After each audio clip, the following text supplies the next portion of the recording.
Hello' বন্ধু বান্ধৱীসকল, স্বাগতম জনাইছোঁ আপোনালোকক আমাৰ অন্য এটা ভিডিঅ'লৈ।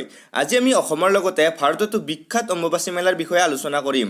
অম্বুবাচী কি, অম্বুবাচী কেতিয়া পালন কৰা হয়, বিজ্ঞানৰ দৃষ্টিত অম্বুবাচী কি, জ্যোতিষীৰ দৃষ্টিত অম্বুবাচী কি, 2023 অৰ্থাৎ এই বৰ্ষত অম্বুবাচীৰ সঠিক সময়টো কি হ'ব আদি সকলো বিষয়ে আজিৰ এই ভিডিঅ'ত আলোচনা কৰিম।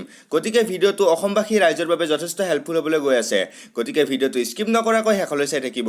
তো বলক দেৰি নকৰি আজিৰ এই ভিডিঅ' আৰম্ভ কৰোঁ। ভিডিঅ' আৰম্ভ কৰাৰ আগতে আপোনালোকে যদি আমাৰ চেনেলটো ছাবস্ক্ৰাইব কৰা নাই তেনেহ'লে ছাবস্ক্ৰাইব কৰি দিব আৰু বেল আইকনটো বজাই দিব যাতে আপোনালোকে আমাৰ আহিবলগীয়া ভিডিঅ'ৰ নটিফিকেশ্যন পাই থাকে। আৰু আপোনালোকক কিহৰ ওপৰত ইনফৰমেশ্যন ভিডিঅ' লাগে কমেণ্ট কৰি জনাবলৈ নাপাহৰিব। তো বন্ধু বান্ধৱীসকল, প্ৰথমতে আমি আলোচনা কৰিম যে অম্বুবাচী মানেনো কি বা অম্বুবাচী বুলিলে আমি কি বুজোঁ।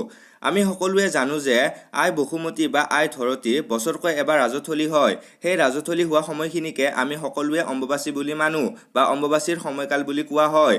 দ্বিতীয়তে, বিজ্ঞানৰ দৃষ্টিত অম্বুবাচীনো কি। বন্ধু বান্ধৱীসকল, আমি সকলোৱে জানো যে পৃথিৱীখন সূৰ্যৰ চাৰিওফালেৰে প্ৰদক্ষিণ কৰে। এই প্ৰদক্ষিণ কালত 21 জুন তাৰিখে সূৰ্যৰ ৰশ্মি উত্তৰ গোলাৰ্ধত উলম্বভাৱে পৰে। ইয়াৰ ফলত পৃথিৱীৰ উষ্ণতা বৃদ্ধি পায় আৰু জলীয় বাষ্পৰ সৃষ্টি হৈ পৃথিৱীত প্ৰচুৰ পৰিমাণে বৰষুণ হয়। এই বৰষুণৰ ফলত আই বসুমতীৰ উৰ্বৰা শক্তি বৃদ্ধি পায় আৰু কৃষিভূমিসমূহ কৃষিকৰ্মৰ বাবে উপযুক্ত হৈ উঠে।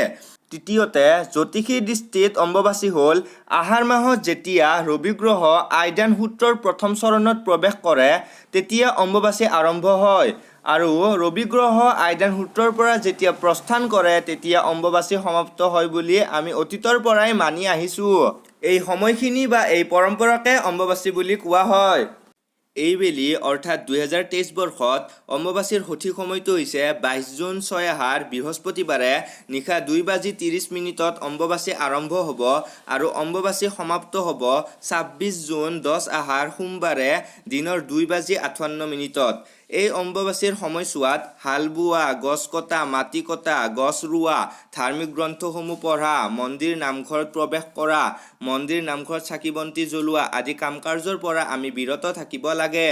তো বন্ধু বান্ধৱীসকল, আজিৰ ভিডিঅ'ত অম্বুবাচীৰ বিষয়ে জানিবলগীয়া কিছু কথা আলোচনা কৰা হ'ল।